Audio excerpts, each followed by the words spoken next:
welcome back to my channel. It's Amelia again. If you don't know who I am, I'm Amelia.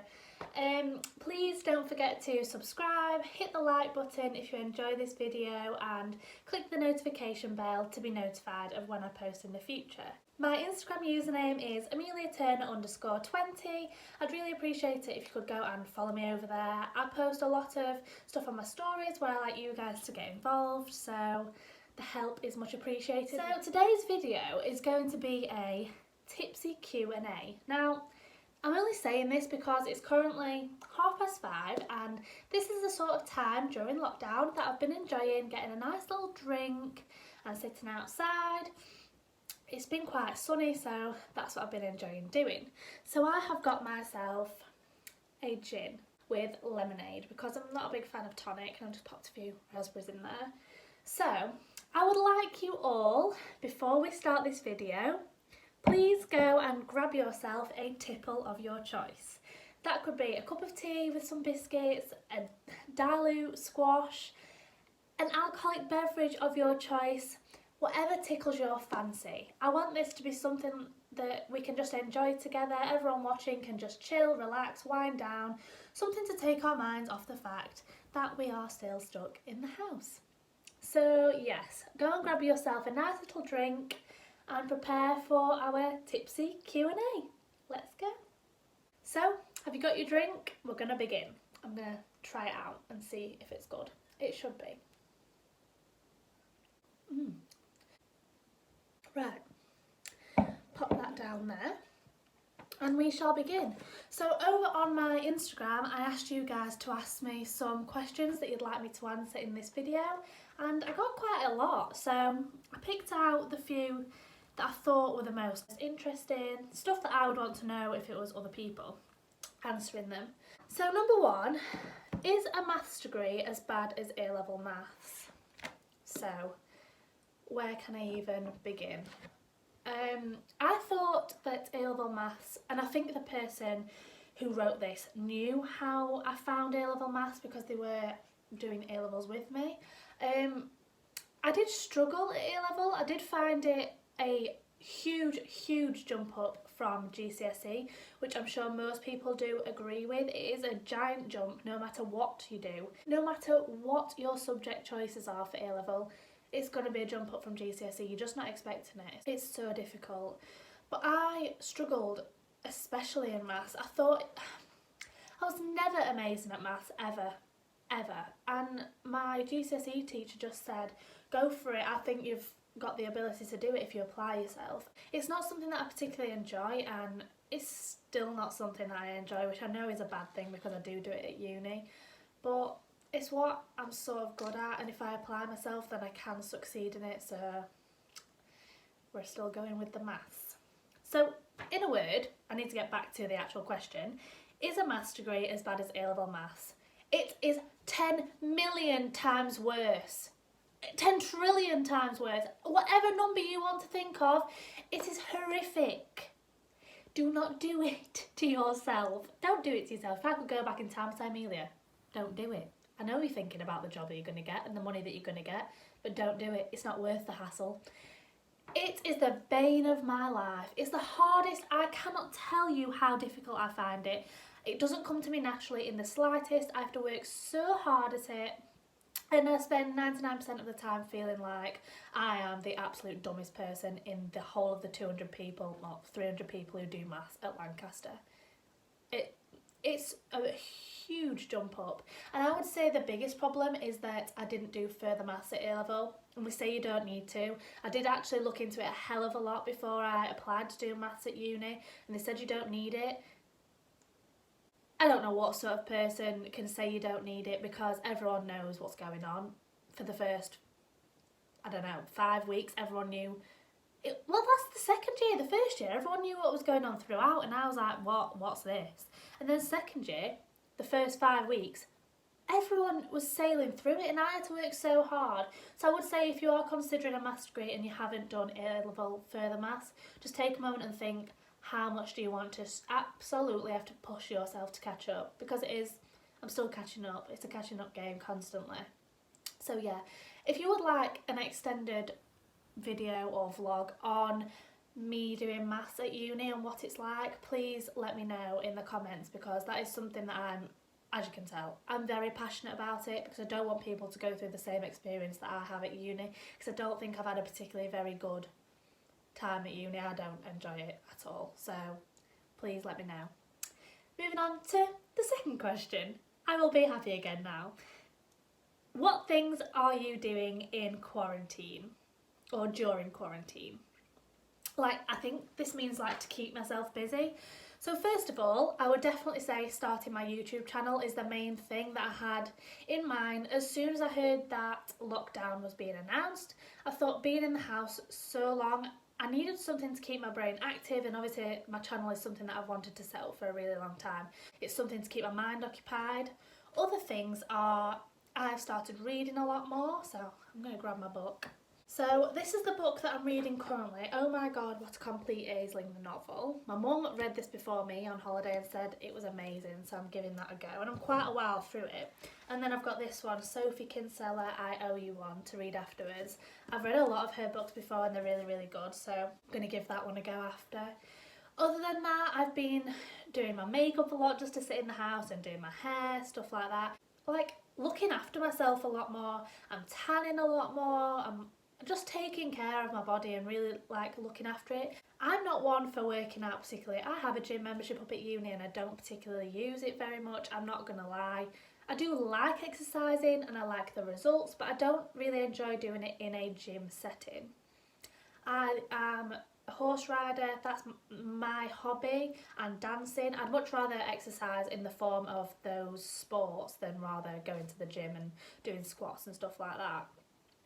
But over these last, well, we've been in it almost 5 weeks now in isolation, I have been doing, I'd like to say for the most part, every morning I get up and do about 20 minutes of yoga, just a YouTube yoga session, mainly for the core, and then I'll do, like, Gymshark put a lot of things on, and Misha Grimes has been putting a few workout videos on, and Georgia May, so I've been watching theirs and just copying what they're doing basically, and that's for the bum, like squatting, lunges, stuff like that. On average, I would say half an hour to 40 minutes a day I've been doing of exercise in the morning before breakfast. So yeah, and also what I've been doing to keep myself busy, I've been stuffing my big fat face because I can't stop eating, but that's okay because comfort eat, who cares, no one's seeing me, I'm doing exercise more than I normally would, so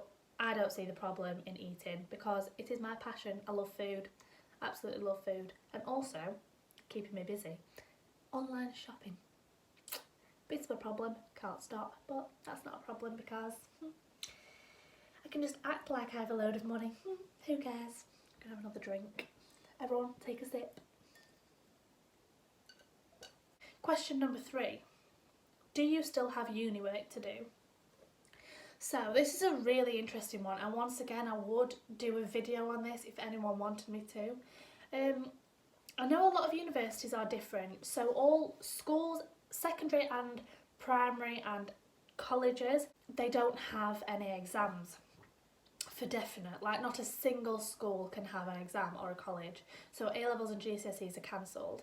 That's not the same for university because they're not actually run by the government, so they are private entities and privately owned, so they can make their own decisions of whether they want their students to sit exams or not. At my university, I was very much in limbo for the first 2-3 weeks. We knew nothing, so I was still revising as if I had my exams starting on the 4th of May, which is when they would have started, and I had 7, so it's not like I had a small amount. They were all sit down 2-hour exams in what should have been the exam hall up at uni. So obviously I was really, really stressed. My household, there's only me, mum and dad and the dog, but it's never quiet, literally never. I'm having to struggle to keep them quiet so that I can film this video. They're in there and I've told them to be quiet. That's how much it takes. Because if I was trying to revise, we're just very chatty family. They come in all the time. We're always speaking to one another. There's never a moment of silence. The TV's always on, the radio. We're just always making noise. and trying to revise in that environment just does not work in the slightest. I tried for the first 3 weeks and I tried but barely got anything done to what I would normally. I was getting stuff done but nowhere near the amount that I should have if I was having exams starting on the 4th of May, trust me. So I was stressing like mad. And then finally we started to see a little bit of glimmer of hope from the uni as they sent out their first email giving us a date of when they would tell us whether we had to sit exams or not. So then it was another week's wait. And then they decided that it was very much down to each individual department and the subject that you study. So I had to hear from the maths department specifically, and they told me a date that I would hear from the maths department by email. Then it was another week's wait. So think about the amount of weeks that's adding up here. It's a bit of a joke. I was livid with the uni, but we are here where we are now, and they told me about a week and a half ago that the maths students do not have to sit exams at home. I know other subjects, they are having to do an online exam. I know my boyfriend has one online exam that he has to do. He should have had 3 exams, but he's only got to do 1 of them, which I still think is a really big result because the stress of having to do lots is really difficult. But as I say, I had 7 that I should have been doing, and maths, you can't do it online. It's very much written in the moment. It's so easy to cheat from your notes if you're sat at home doing it or doing it online. And so they decided to cancel all of them and take an average from what you have already done previously in the year up to now. So I'm going to get my average to date is what they call it. So yeah, I'm really, really happy about that. I couldn't have been happier. And if you weren't happy with your average, you're allowed to sit an online exam in August. So it is personal choice. But yeah, I'm not going to be doing so because I could not sit an online exam at home in the environment that I live in because it is too noisy and I just can't focus. I need to be up at uni in the library to be able to revise. So in a word, no, I've not got any uni work to do. I did have up until last week, and now I've just been submitting just homework that I would have had to submit if I was at uni anyway. So I've just been doing those, and yeah, other than that I'm not revising because I don't have exams. So whoop whoop, really happy. Number 4, what is your favourite food? My favourite, now I love all food, any type of food I am down for. I love a Chinese, I love sweets, I love chocolate, oh my god, crisps are my downfall. But in terms of a meal, if I had to choose one meal that was my favourite, it's, my mum is called Jill, it's Jill's home cooked Sunday dinner. Oh wow, it's special. A Sunday roast with Yorkshire puddings and ladled in gravy. Oh, my favourite meat is gammon. Oh, she gets these joints of gammon and she puts it in the slow cooker with honey on it. Oh, it's something else. It's so special. I'm actually having it for tea tonight and I can smell it from here. It smells so good. I cannot wait, I'm so excited. I'll include a picture of it so you can see how good it looks. So yeah, that is my favourite food. Any of Jill's home cooked food is amazing, but my favourite is a Sunday roast. Number 5, where do you go for summer vacation? I have actually mentioned this in my first 10 facts about me video. I always go to Greece, to a little island called Skiathos. I've been going there for the last 14 years with my family, and we have friends that we meet out there, so yeah, that's where I go for summer vacation. Number 6, what are you going to do after lockdown? Now the first thing that I want to do is obviously see my family and friends and my boyfriend. I cannot wait to see them. It's been way too long. My family, we're a really, really close-knit family, and not seeing them is breaking my heart because my nan is really, really unwell as it is. She has Parkinson's and dementia, and not being able to go and see her is breaking my heart. Making me sad thinking about it, but there will be a day when I can see them again and it will all be fine. I'm keeping positive and have that in mind at all times, that we're doing the right thing by them by not seeing them because we're giving them less chance of getting unwell. So I do agree with the whole situation that we are in currently. So yeah, see family and friends and my boyfriend, and I want to go shopping to some real shops, cannot wait, and go out for food. Meals, nice restaurants, and holidays. I cannot wait to go on holiday. I don't know when I will be going on holiday. I had 2 booked for this summer. Don't know if either of them are going to go ahead, but it's okay because we're doing the right thing by the country. Go the UK. Number 7, what is your dental regime? So I'm guessing this means like toothpaste, whether I use teeth whitening stuff. I'm guessing it's along those lines. So the toothpaste that I use is Sensodyne Pro Enamel, and I use the one with the green top. There's different colours like green, blue, white, and they're different like flavours I think, and they may do different things, but my favourite is green in terms of taste. So I use the green top one. I used to have really bad enamel when I was younger, so if you looked at my teeth, sorry, maybe you didn't know what I said then. If you looked at my teeth, they were almost see-through, and that's your enamel being really weak, because the edges of my teeth, you could see through them, they were almost clear. There was teeth there, but they were clear, and that's a lack of enamel.